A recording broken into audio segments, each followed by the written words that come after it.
কিরে কলি, চুলগুলোর একই অবস্থা করেছিস তুই? তুই চুলগুলোতে কতদিন তেল জল দিসনি বলতো? তোকে দেখে যা মনে হচ্ছে তোর ঘরে যত্ন নেওয়ার মতো কেউ নেই।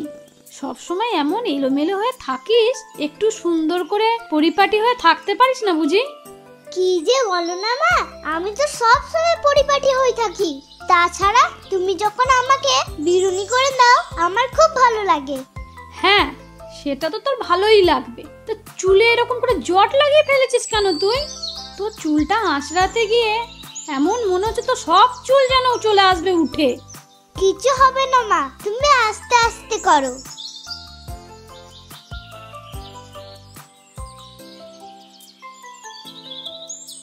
কি গো, এসেই এমন চুপচাপ গম্ভীর হয়ে বসে আসো যে? কিছু কি হয়েছে? কিছু যদি হয়ে থাকে তাহলে সেটা তো তুমি আমাকে বলবে। এইভাবে গম্ভীর হয়ে বসে থেকে কোনো লাভ নেই, বলে ফেলো তো। কি আর বলবো পাতা, বলার মতো তো কিছুই নেই। লেপ তোষক মেরামতের কাজটা এতদিন তো ভালো মতোই করছিলাম, কিন্তু এখন মনে হচ্ছে আর বেশি দিন করা যাবে না। এভাবে বলছো কেন? গ্রামের সবাই তো তোমাকে খুব পছন্দ করে, তোমার কাজও খুব পছন্দ করে সবাই। গ্রামের এমন কোনো মানুষ বাদ নেই যে তোমাকে দিয়ে যে তাদের লেপ তোষক মেরামত করায়নি। আর এমন অনেকেও তো আছে যে তোমাকে দিয়ে লেপ তোষক বানিয়েছে। গ্রামে তো তুমিই আছো একমাত্র, যে এই কাজটা একমাত্র তুমিই করে যাচ্ছ। সবাই যে তোমার উপর অনেক ভরসা করে। তা হঠাৎ করে কি এমন হয়েছে বলো তো? শোনো পাতা, এই কাজটা আর 10টা কাজের মতো নয়। এটা চাল ডাল কেনার মতো নিত্যদিনের কোনো ব্যাপারও নয়। মানুষ লেপ তোষক বছরে একবার অথবা কয়েক বছরে একবার নতুন করে বানায়, পুরাতন লেপ তোষক সারিয়ে নেয়। কিন্তু আমরা তো ছাপোষা মানুষ, দিন এনে দিন খেতে হয়। তাই আমাদের এমন কোনো কাজ করতে হবে যেটাতে আমরা প্রতিদিন আয় রোজগার করতে পারবো। তুমি না একদম ঠিক কথা বলেছো। ব্যাপারটা এতদিন আমি এত গভীরভাবে ভাবিনি। সত্যিই তো, আমরা যদি প্রতিদিন আয় রোজগার না করতে পারি তাহলে আমাদের মতো মানুষের তো বেঁচে থাকাটাই দায় হয়ে দাঁড়াবে। তাছাড়া কলি তো এখন বড় হচ্ছে, ওকে যে একটা ভালো স্কুলে তো দিতে হবে, তাই না? আমাদের একটাই তো মেয়ে, ওকে যদি আমরা একটু ভালো জীবনই না দিতে পারি তাহলে বাবা মা হিসাবে আমাদের জীবনটাই তো বৃথা। হ্যাঁ, কথাটা তুমি তো একদম সত্যিই বলেছো পাতা। উপরওয়ালা তো আমাদের একটি সন্তান দান করেছেন, ওর জন্য ভালো উপযুক্ত একটা জীবন যদি আমরা দিতে না পারি তাহলে তো বাবা মা হিসাবে হতভাগা হয়ে রইব। তাছাড়া আমার এই মেয়েকে নিয়ে আমার অনেক স্বপ্ন। ছোটোকালে বাবা মা অনেক বলতো পড়াশোনা করতে, তখন তো আর বুঝিনি যে জীবনটা আসলে কত কষ্টের। বাবার জায়গা জমি ছিল, সব বিক্রি করেছে, আর আমরা শুধু খেয়েছি। ভেবেছিলাম জীবনটা বুঝি এভাবেই আনন্দে কেটে যাবে।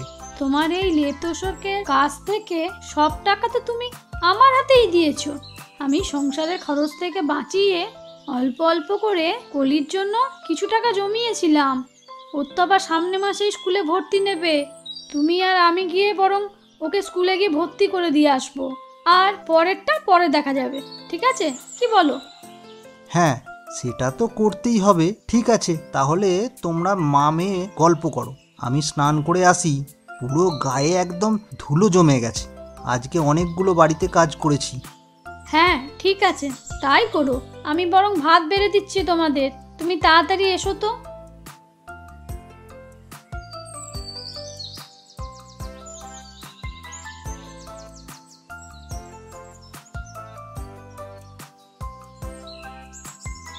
হ্যাঁ রে মা, তোর কি খুব আনন্দ হচ্ছে? তোকে যে স্কুলে মাত্র ভর্তি করে দিয়ে এলাম বলে। ঠিক মতো কিন্তু পড়াশোনা করবি। স্কুল থেকে যেসব বইগুলো দিয়েছে সেইগুলো বাড়িতে নিয়ে গিয়ে আমি খুব সুন্দর করে মলাট লাগিয়ে দেবো। ঠিক আছে মা, সেটাই ভালো হবে।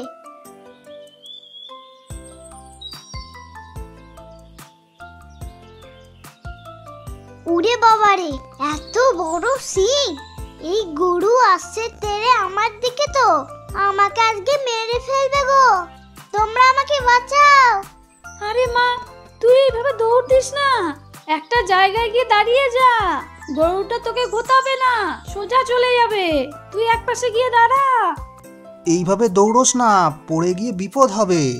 আরে তোর কিছুই হবে না, তোর মা যেটা বললো সেটাই কর, ওইভাবে পাশে গিয়ে দাঁড়িয়ে যা। হঠাৎ করে তুই এত ভয় পেয়ে গেলি কেন? আর তোর সাথে তো তোর বাবা মা রয়েছে। মনে রাখবি, সন্তানের পাশে যখন বাবা মা থাকে তখন সন্তানের কোনো ক্ষতি হয় না। তুই বোকার মতো এভাবে দৌড়াচ্ছিলিস কেন? পড়ে গিয়ে যদি কিছু হয়ে যেত? আরে মা আর বলো না, হঠাৎ তাকিয়ে যখন দেখি এত বড় সিংবালা একটা গরু তেড়ে আসছে, আমি কোনো কিছু না বুঝেই দৌড় দিতে শুরু করি। ওই মুহূর্তে যে কি করব কিছুই বুঝতে পারছিলাম না। কেন বুঝতে পারছিলি না মা?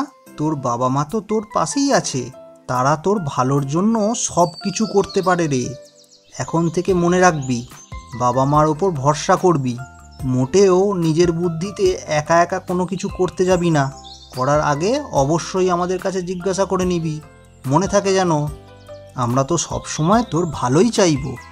হ্যাঁ বাবা, আমার ভুল হয়ে গেছে, বুঝতে পারিনি। আচ্ছা ঠিক আছে, এখন পা চালিয়ে বাড়ি চল তো দেখি। 12টা বাজে, আমাকে তো আবার গিয়ে রান্না চাপাতে হবে।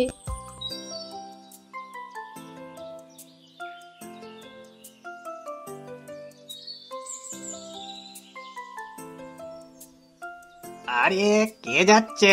পাতা নাকি?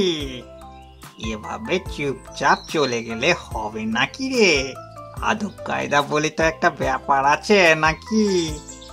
আমি তো তোমার গুরুজন, নমস্কার তো একটা প্রাপ্য, তাই নাকি?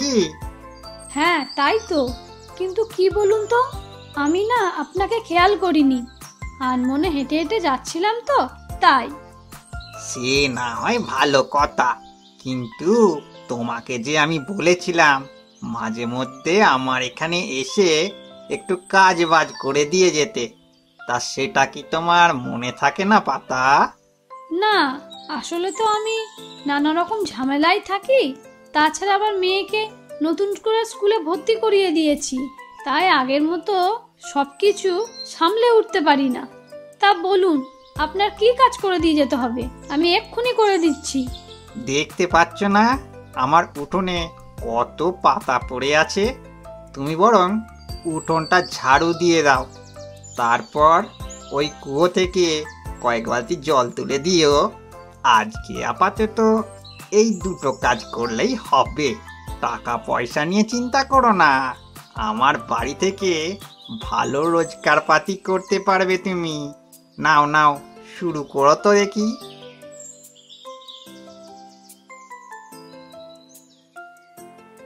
তুমি তো সব সময় খুব ভালো কাজ করো, নতুন করে তোমার কাছে কিছু বলার নেই। ঠিক আছে, তাহলে খুব পরিষ্কার করে ঝাঁট দিয়ে রেখো। হ্যাঁ, উঠোন তো ঝাঁট দেওয়া শেষ, এখন জলটা তুলে রাখছি। আমাকে খুব তাড়াতাড়ি করে বাড়ি যেতে হবে, হাতে সময় খুব কম। আমি তো বাড়িতে বলে আসিনি যে আপনার এইখানে কাজ করব, তাই সবাই হয়তো চিন্তাই থাকবে। যদি কিছু মনে না করেন তাহলে আপনি ঘর থেকে একটু টাকাটা নিয়ে আসুন, আমি এর মধ্যে কয়েক বালতি জল তুলে রাখছি, তাহলে আমার সময়টা বেঁচে যাবে। আচ্ছা, তাই যাচ্ছি।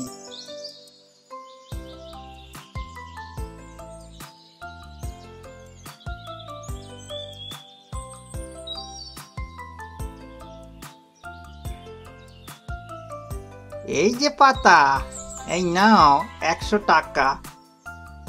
এখন বলো, টাকাটা কি ঠিক আছে না আর একটু বেশি দিতে হবে? বেশি দিতে হবে কেন?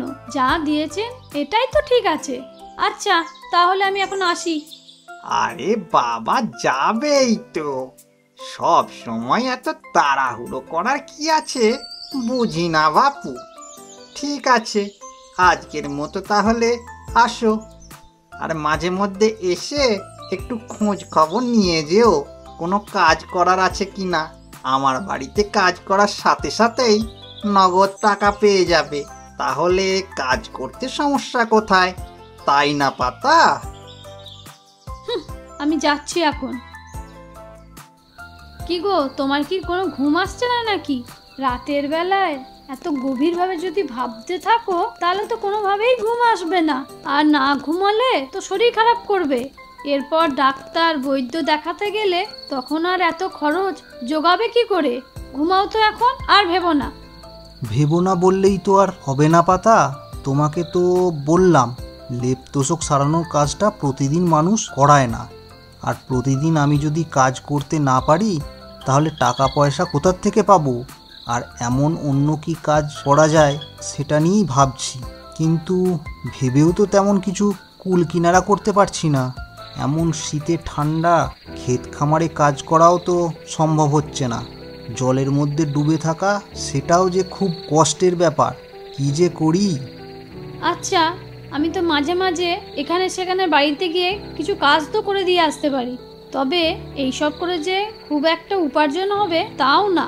তার ওপর কিছু কিছু তো আবার খারাপ মানুষও তো থাকে, তাদের কথাবার্তা আচার আচরণ যে সবসময় যে মার্জিত হয় তা নয়। তাই আমার এসব আর ভালো লাগে না। তাই আমি চাই ঘরে বসেই যদি একটা কোনো কাজ করা যায়। আর তুমি তো বাইরের কাজগুলো করছোই, দুজনে মিলে এইভাবে যদি কাজ করি দেখবে আমাদের কোনো আর কষ্ট থাকবে না। কি করতে চাও তুমি পাতা? এমন কোনো কাজ করতে চাই যেটা বর্তমান সময়ের সাথে সামঞ্জস্যপূর্ণ, তাহলে দেখবে মানুষ সেটা খুব জলদি গ্রহণ করবে। আর আমরাও প্রতিদিন আয় রোজগার ভালোই করব। এই ধরো এখন তো শীতকাল, তুমি যেমন শীত সংক্রান্ত কোনো একটা কাজ করে অল্প বিস্তার লাভ করছো, তেমনি যদি আমিও পিঠে বানানোর কাজটা যদি শুরু করি আর তুমি যদি বিক্রি করা শুরু করে দাও, তাহলে তো এটা মন্দ হয় না। হ্যাঁ, সেটা অবশ্য করা যায়, তবে গ্রামে তো সবাই কম বেশি পিঠেপুলি তৈরি করে, তারা কেনেই বা কজন? তোমার কাছ থেকে কি কিনে খাবে? হ্যাঁ, তা অবশ্য ঠিক, তবে আমার পিঠের বিশেষত্ব হবে পুরোটা হবে ঢেকিতে গুঁড়ো করা চালের পিঠে। এখনকার মানুষ আর ঢেকি ব্যবহার করে না, এখন তারা কিছুটা হলেও আধুনিক হয়েছে। তবে যত যাই বলো, মেশিনে গুঁড়োর চাল আর আমাদের ঢেকির গুঁড়োর চাল অনেক পার্থক্য, দুটো স্বাদ কিন্তু একদমই আলাদা। সেটা তো না হয় বুঝলাম পাতা, কিন্তু ঢেঁকির ব্যবস্থা তুমি কিভাবে করবে? কেন, আমাদের ঘরের পিছনে যে জমিটাতে অনেক মহুয়া, শাল, বাবলা, জামার কাঁঠাল গাছ রয়েছে। ঢেকি বানাতে সাধারণত শক্ত মজবুত কাঠের দরকার পড়ে, আর বরং এই সব গাছগুলো দিয়েই তো ঢেকি খুব ভালো বানানো হয়। তুমি কাঠ কেটে ঢেকি বানানোর ব্যবস্থা করো। বাজারে গেলেই তো আর ঢেকি বানানোর লোক পেয়ে যাবে, তাদেরকে বলে দিলে টাকার বিনিময়ে তারা অবশ্যই কাজ করে দেবে। তুমি আর দেরি করো না, দেখো 2-1 দিনের মধ্যে কাজটা শুরু করতে পারো কি না। ঠিক আছে পাতা, তোমার কথা মতো 2 দিনের মধ্যেই কাজটা শুরু করে দেব। আচ্ছা, এখন তাহলে ঘুমাও। কি গো পাতা, তোমার কি চাল গুঁড়ো করা হয়ে গেছে নাকি? আমি তো কাজ শেষ করে চলে আসলাম, তাড়াতাড়ি কিছু গরম গরম পিঠে বানিয়ে দাও তো। আমি স্নান সেরে খাওয়া দাওয়া শেষ করে এরপর আবার বের হব। আরে আমার বেশিক্ষণ লাগবে না, তুমি স্নান শেষ করে আস্তে আস্তেই আমার চাল গুঁড়ো করা শেষ হয়ে যাবে। আর ভাত খেতে খেতে দেখবে আমার এইদিকে পিঠে বানানোও শেষ হয়ে গেছে। হা হা হা হা হা, তাই নাকি গো? তুমি তো দেখছি একদম 100-তে 100 পেয়ে গেছো। কিরে মা, তোর পড়াশোনা নেই বুঝি? সারাদিন মায়ের সাথে কাজ করলে হবে নাকি? পড়াশোনা শেষ করে সবকিছু গুছিয়ে রেখে তারপরে মাকে সাহায্য করতে এসেছি বাবা। পড়াশোনা করার পাশাপাশি বাবা মাকে সাহায্য করাও আমার কর্তব্য, এটা আমাদের স্কুলের শিক্ষক শিখিয়েছেন বাবা। আচ্ছা ঠিক আছে রে মা। পিঠে খাবেন নাকি? পিঠে? শীতের সকালে ধোঁয়া ওঠা 1 কাপ গরম চা দিয়ে ঢেকিতে গুঁড়ো করা চালের পিঠে খেতে কতটা যে দারুণ তা একবার খেয়েই দেখুন। পিঠে লাগবে নাকি? পিঠে? আরে দাদা, তুমি এখন কি পিঠে বিক্রি করো নাকি?